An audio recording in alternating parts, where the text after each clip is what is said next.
Hello and welcome to the 9th day of February 2023. My name is Cyril Aloysius and I'm saying a big thank you to you for joining me on yet another interesting episode of the newspaper review here on Thavtv.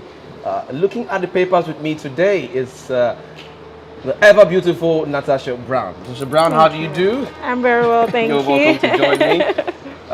And today we'll be starting first by looking at the Guardian newspaper, I beg your pardon. Okay, lots of interesting headlines here in the papers, but we'll be starting first by looking at the Guardian. And an interesting headline here on the middle part of the Guardian says, Naira swap. FG insists on February 10th. Ask Apex Court to dismiss state suit. Naira swap. FG insists on February 10th. Ask Apex Court to dismiss state suit. Okay.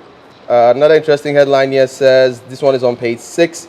World attention on Nigeria. World attention on Nigeria. I hope nothing tampers with elections. Obasanjo warns. World attention on Nigeria. I hope nothing tampers with elections. Obasanjo warns. That's on page 6 of the Guardian newspaper. On page 3, we have immigration intercepts 6,216 voter cards, identity cards, others from foreigners. Okay, more of that headline there is on page 3 of the Guardian. On page 4, we have article, Huriwa wants Lagos REC removed over alleged partnership. Okay, that's on page 4 of the Guardian. On page 4 again, we have Ajero takes over as NLC boss, pledges to reconnect Nigerians with labor movement. Ajero takes over as NLC boss, pledges to reconnect Nigerians with labor movement. Okay, that's on page 4 as well of the Guardian. On page 5, we have the Guardian publisher urges security consciousness, trust in God. The Guardian publisher urges security consciousness, trust in God. Okay, that story is on page 5 of the Guardian newspaper. And lastly, in the Guardian here, we have a Naira swap again. Wike hails Supreme Court. Rivers to join suit. Naira swap. Wike hails Supreme Court. Rivers to join suit. Okay, so that's the much we can take in the Guardian newspaper. You want more details on the headlines you heard, get a copy of the Guardian for yourself. Natasha Brown, I'd like to get your reaction on a particular headline that really catches my attention right now. FG insists on February 10th, asks Apex Court to dismiss state suit. Okay, that's concerning the Naira swap. So I'd like to get your reactions on that. You know, this country is so funny. Like, I think this country is stressful, and almost every Nigerian is on survival mode. But on the flip side, we still have a lot to laugh about, even though we are pained. Like, what is going on? Federal government issues a policy? CBN issues a policy. The whole Nigeria, we've been pushing and trying to see how we can get this thing done, especially within the whole time frame, which they even extended by a week. All of a sudden, out of the blues, Apex Court comes out. I know, hold on, 3 states, I think Zamfara, Kogi, and 1 other state, they actually impressed it upon the Apex Court by, taking the FG to court to say that they needed the time extension because of the strain and the suffering it was causing on Nigerians. And the Apex Court just simply upturns it. So there are a lot of angles we are looking at this from. On one end, we are saying, who really is ruling Nigeria? If there's a policy that is out there that we are all supposed to follow through with, based on the fact that the intention of the policy is to curb vote buying, to mop out all the monies that certain persons have hoarded for over time in order to be able to disseminate to certain people to buy their votes. That was the primary intention of this, apart from the fact that they said for over 20 years now, we've had this Naira note, or 10 years, so it's time to, redesign it and all of that. So we actually did buy into the intention. which I think so far they've mopped up about 2.9 trillion or 2.3 trillion out of all the monies that have been in circulation. And all of a sudden, the Apex Court is doing this. On one side, we're saying that, okay, Nigerians will have some ease because the stress has been really much. The suffering has been really much. Like coming from Aba Road today, I passed by the Zenith Bank, the big Zenith Bank just by Jerry Junction. The crowd I saw outside of Zenith Bank, massive. It was massive, and I'm like, not just that particular Zenith Bank; it's everywhere. I know, and I know the whole stress that has been up, especially on Zenith Bank in other states. I don't think we've had such hassle yet in Port Harcourt, in River State. I haven't heard of that, but in other states, we've seen gate pulling, threatening of staff. I have seen videos. Bank employees jumping the fence. And the funny thing is, they checked some bank vaults and they found out these people were actually hoarding the new Naira notes. So there is a lot going on in the country. Corruption. I really do hope that at the base of the Apex Court decision, it's not actually politically motivated. Where certain top tier politicians have chosen to put pressure through certain states to say that under the guise of, oh, it's for Nigerians because we've been suffering during this period of time. Maybe they have gotten to realize that we have too much money to be mopped up. We need to look for a way to actually shut this down so that we can still get done what we need to be done. Okay. That's another flip side to look at it, because this doesn't look, to me, it doesn't necessarily look like genuine, the main motive is because of the Nigerian suffering. I don't believe these people for jack. I don't believe them for nothing. It's not necessarily because of the Nigerian suffering. I think at the core of it, there is some bias happening. I think there's some politicking involved. I think that there are some particular people who want to benefit from this whole rancor the Apex Court is about to start up, because today is allegedly meant to be the last day. Today is the 10th of February. Today's night. Today's night. Tomorrow, Saturday. It's allegedly meant to be the last day, and all of a sudden, just yesterday, you are upturning it. You have been seeing this thing going for how long now? Like close to 3 months, and all of a sudden, close to the deadline, you just upturn it. I know the FGs are already, countering what they're doing. So I think, really, at the end of the day, somebody should put on the big boys' pants. Okay. If the FG is saying that we want to stick with the new Naira notes and mop out every old Naira note, then let's do that. Let's know what we are facing as Nigerians. If the Apex Court is coming out to say that, oh no, let both of them work alongside, the old Naira note and the new Naira note, let's know what we're working with. But for me personally, as a Nigerian, I think that the suffering won't last forever. For every country, in order to get some form of drastic change that will be progressive for the people, most of the time it's painful. Change is never soft, it's never easy on anybody, especially when you want better for your people, for your system, for yourself. Okay. So I know that it's been stressful, the suffering has been much, and even the POS people and all of that, they've taken advantage of this. Man. But I know that it will not always be this way, and my fear is that the essence of why the Apex Court made this ruling is not genuine. That's my fear. And the elections is just really around the corner. So it's just a lot to think about. It's a lot to think about. Yesterday I was talking about it with my dad, and I'm just wondering what's going on in the country. It's crazy. Do you know that up until now, a lot of banks, a lot of persons have still not been able to withdraw the new Naira notes? And then the deadline for everything is just tomorrow, being the 10th day of February. Yeah. So do you see all of this having the desired effect that it is supposed to have at the end of the day? Do you see it achieving the results it's supposed to have at the end of the day? It's dicey. It's a dicey one. It really is a dicey one. But I know that a large chunk of Nigerians have started acclimatizing to the whole situation. Because people are saying this old Naira note won't just go away.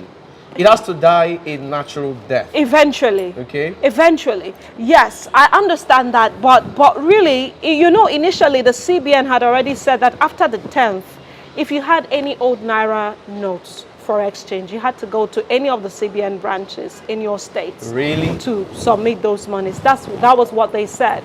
Right? But at the end of the day, I just hope that if peradventure they choose to still shift the dates, I hope that there can be proper dissemination of these new Naira notes to these banks. And any bank that is caught hoarding new Naira notes, their license should be revoked big time. That's what I should see happening. That's what I should see happening. I wish. Like, Nigerians are a lot of Nigerians are so frustrated. That's why they're taking it out on the banks. Yeah. Because you're holding your Naira notes and people come out to take their little 10,000, their 50,000, and you're telling them it's only 2,000 you can give to them. How dare you? Wow. You know, it's crazy. Okay, let's move on now to further interesting headlines in the Vanguard newspaper. And this one here on page 5 says, old Naira notes deadline. Okay, protest trail Supreme Court order. FG 6 dismissal of ruling. I think we just talked about that. Another one here says on page 16, sadly, this one's coming from Olufashon. He says, sadly, when Nigerians elect the next president this month, most won't vote for a candidate based on his manifesto. But if they did, they would vote for Obi. Okay, that's coming from Olufashon on page 16 of the Vanguard. And on page 19, we have IMF pushes for fiscal monetary policy reforms in Nigeria. Okay, that's on page 19 of the Vanguard. And in the world of sports on page 38, this one on football says, Osimhen not for sale, Napoli president. On page 38, Osimhen not for sale, according to Napoli president on page 38 of the Vanguard. On page 8, we have Article 6 removal of Lagos REC over alleged partisanship, I beg your pardon. That's on page 8. On page 37, we have Naira swap. Wike hails Supreme Court. Rivers to join suit. That's on page 37 of the Vanguard. On page 13 of the Vanguard, we have federal government blames profiteers for petrol price hike. Federal government blames profiteers for petrol price hike. Okay, that's on page 13. And on page 9, we have PDP, APC clash over plot to scuttle polls. PDP, APC clash over plot to scuttle polls. That's on page 9. And lastly, in the Vanguard, we have on page 9 again, this one says polls. We have found solutions to petrol cash scarcity. That's according to INEC. We have found solutions to petrol cash scarcity. That's INEC saying on page 9 of the Vanguard. That's the much you can take of the Vanguard. Natasha Brown, I'd like you to react to the federal government blaming profiteers for petrol hike in price. You know, Cyril Aloysius, the way that you call my name, you'll soon pay money for that. But, okay, so right on that, you know, there's something that has been so cognizant with this FG, this particular FG, for over 8 years they've been in leadership. It's the blame game. Okay. They always want to put the blame on somebody. Somebody has to take the blame. Somebody has to take the fall. Yeah. Right? They have never really put on the big boy pants, like I would say, put their foot down and stick to a thing. It's always putting blames. Now they're blaming the marketers primarily for petrol price hike, which is possible, you know, because I mean, all these marketers, they go and they say, oh, we're going to sell at 450, 300, 350 and all of that. Meanwhile, the federal government, they've put the price at 195, which I think is being sold in Abuja and Lagos. But Port Harcourt here, the oil producing state, we are still selling at 400, 450, 300, 350. It is appalling. It is crazy. And then, but my problem with this blame game is, so after you blame them, what next? After you say that the issue is with the marketers, what next? I mean, they're trying not to make Nigerians put the blame on them totally. It's a mess, I tell you, because now, from what I understand, the federal government, they've spoken to the NMDPRA, the Marketers Association regulation, petroleum regulation body. They've spoken to them and they've said they should go to these various fuel stations or depot. Anyone that is selling above the price of 195, they should sanction them. But how many of those officials have we seen go to stations? How many have you seen? It's just what I'm reading about, it's what I'm hearing about. But I've not seen anyone go to any of the stations to shut them down. You go to Aba Road, you go to what? Ada George Road and all of those places, you still see these fuel stations selling at 400, 300, 350. Putting Nigerians You know, in and so then much pain. the federal government that seems to have the power to do the needful, they're just blaming and talking, and yet not understanding that the average Nigerian is still suffering from the craziness of marketers out there. But So, Natasha, would you blame the government totally for stuffs like this? Because yes, we are upset about the way things are, but personally, I don't think we should blame the government totally. I think they have a point, because most of the times the government gives orders and then the people carrying out those orders do things on their own. who makes sure that the orders and the policies and the regulations are adhered to? Who makes sure that they are adhered to? Why are you in governance? Why are you in leadership? Okay. Even though, yes, you have put certain regulatory bodies to be in charge of these places, but if these bodies are not doing the needful, as you have ordered them to do, why not sanction these bodies themselves? Okay, so are you somebody saying, needs to take the fall? Somebody needs to take the fall. So are you saying the government should be blamed totally for everything that we're facing right now? I think right now, like everything. Everything? Yeah, every damn thing. If Wow. I'm permitted to say that, because I am tired. And I know that a lot of Nigerians are greedy anyway. We cannot take that away. I mean, just look at the whole Naira redesign issue. Nigerians, a lot of Nigerians, especially these POS people and so-called people, they knew the stresses we were all going through. And they chose to take advantage of it and make their interest rates exorbitant. So on that basis, would you now blame the government totally for it? The reason the government didn't tell the POS persons to do. They didn't tell the POS persons to do what they did. Even the fuel stations. But indirectly they did by not doing the needful, which was make the new Naira notes amply accessible to all the banks. And if there is any bank that is not disseminating this new Naira notes and not adhering to the instructions that you have been giving them, why have they not been sanctioned? Why have their licenses not been taken back? Okay. We are seeing videos of certain banks that their vaults are filled with new Naira notes. Yet they're saying they don't have access to it, and they're still giving people old Naira notes. And even at that, they're giving you less than what you're worth. So we have a deadline. And we have a deadline. So why do I always primarily say is the issue of the federal government? Is because they're not doing the strong part needful. Because whether we like it or not, directly or indirectly, it are involved. If this POS people would not have been able to get this greedy if we had banks that were doing the needful. When, for example, if I go to the ATM and I slot in my card, can I just simply get my new Naira note? Do you understand? Yeah. Little things like that. If I get to the counter and it's my turn, no matter the queue, and I get to my turn and I say I want my 50,000, can I get my 50,000 Naira new Naira? Do you get what I mean? Yeah. Make the process easy, make it seamless. These POS people, when they go to the banks or whatever to get their funds in bulk, what they get in bulk, can it be the new Naira note at least? So little checkmates and balances would have been able to cover a lot of this drama, but no. Wow. So I mean, okay, thank you. So it's largely their fault. All right, Natasha Brown, it's largely the federal government's fault. Okay, before we go straight to our next and last paper, we'll go on a very quick break, and when we return, we'll continue from where we stopped. Please stay tuned. Now that you have registered for your PVC, it doesn't stop there. Ensure you pick up your PVC. Be alert. Join many Nigerians to vote credible leaders that will change the tide of this nation. Do not sell your vote. Remember, this is our future. Your vote is your voice. This message is proudly brought to you by Thavtv Media Limited. Okay, welcome back from that short break, and taking you next now to our last paper, which is the Daily Sun.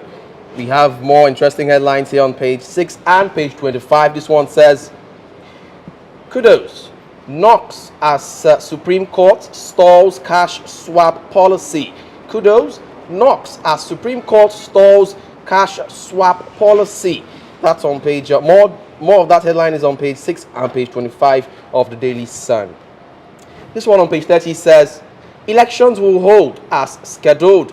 INEC. According to INEC chair, elections will hold as scheduled, according to INEC chair. Says CBN and NPCL assured of cash petrol supply. And more of that is on page 30 of the Daily Sun. On page 27, we have Appeal Court okays Peterobi candidacy for Labour Party. Appeal Court okays Peterobi candidacy for Labour Party. All right, that's on page 27. And this one on page 27 again says Oshun. INEC files 44 grounds of appeal. Ask court to set aside tribunal judgment. Okay, that's on page 27 of the Daily Sun. On page 27 again we have UTME. JAMB voids registrations of 817 candidates. Okay, that's on page 27 as well. And on page 30 we have NAF warns commanders to remain apolitical, sustain onslaught on terrorists and bandits. That's on page 30. And on page 26 we have federal government blames oil marketers for high cost of fuel. Federal government blames oil marketers for high cost of fuel. That's on page 26. On page 26 again we have I will make Kogi industrial hub of Nigeria. That's according to Tinubu saying on page 26, I will make Kogi industrial hub of Nigeria. And lastly, in the Daily Sun on page 6 again we have Naira swap, Wike Hills Supreme Court, Rivers to join suit against the CBN. Okay, Natasha Brown.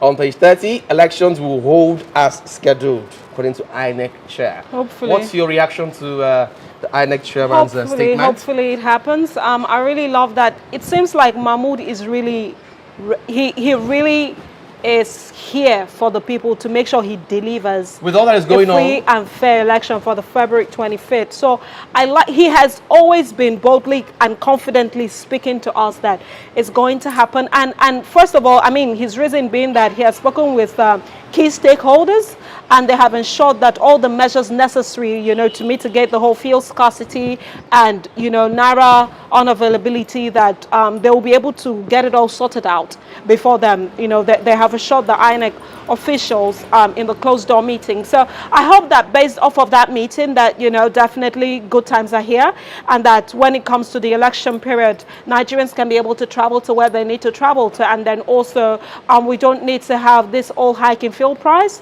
so that it doesn't limit our traveling. Okay. Because of the fuel price, transportation will be increased as well. Okay. So that will also serve as a discouragement to a lot of people from wanting to travel to their states of origin to be able to vote. So I hope that honestly the stakeholders do the needful, which has to do with the field department, the security department, CBN and all the like. So yeah, based off of that, based on his reasoning, I'm saying that the elections are going to hold, and if not, I know it will also be disheartening to us as well. But yeah, so based off of his confidence and his reason, I'm hoping too that indeed it will hold. So lastly, before I draw the curtain on that particular headline, Natasha, do you for any reason feel like all of this is intentional? All of this is planned? The whole fuel scarcity thing, the cashless thing, you think is planned? Because, I feel like, why now? Why is it that few weeks to the elections, we're having so much issues with buying fuel and having cash? Because we need fuel to be able to travel to go and vote. So persons who their polling units are not around here, they have to travel to go and vote. And of course, we need cash to pay for transport. So if I don't have cash and then there's no fuel and then there's hike in transport, you sit back home and don't vote. So do you for any reason feel like all this is intentional? I think it's very intentional. I think that there are a lot of people that are going to profit off of the mayhem that all of this will cause for the elections. I think there are a number of people that are going to profit if all they're putting together actually succeeds. It will deter a lot of Nigerians from actually having hope in the system and having hope in the Nigerian, thinking that things can get better. That's on one side. On the flip side, it could be that there is a lot of pressure that the federal government is putting out to make sure that they deliver a free and fair election, like Buhari has always said to us. So all of these things they're putting together, especially with the Naira redesign note, is to make sure that he delivers. He says that is his mandate, and that is what he wants to leave his legacy with giving us a free and fair election that is what Nigerians need or desire and put out there that he will give to us. So I think it's one here, one there. I think it's, on the one hand, there are some people that are profiting from all of the chaos that is happening right now, because a lot of Nigerians are getting distracted and getting tired and still wondering if there's any way out there with the elections. But on the flip side, a lot of Nigerians are also fired up to say, you know what, with all this going on, that's the more need. We need to come out en masse and vote. And make things right. We're getting people out of the office. We're not doing this again. So yeah. All right, Natasha Brown, thank you so much for your time with me on the program today. I really appreciate it. It has been a hot day. It's been a hot day, really hot day. And to you, my wonderful viewers, I'm saying thank you so much for staying faithful to your screen, because without you, this show wouldn't have been possible. We would not be here. Please, if you are just seeing this video for the very first time, subscribe to this channel. If you haven't, please do so, and turn on your notification bell so you get notified when we come online and drop our new videos. All right? You can check us out on our social media platforms, on YouTube, Thavtv, on Instagram, Thavtv_NG, on Facebook, Thavtv, and on Twitter, Thavtv. My name is Cyril. I'll watch you once again, and until I come your way again next time, do enjoy the rest of your day. It's bye for now.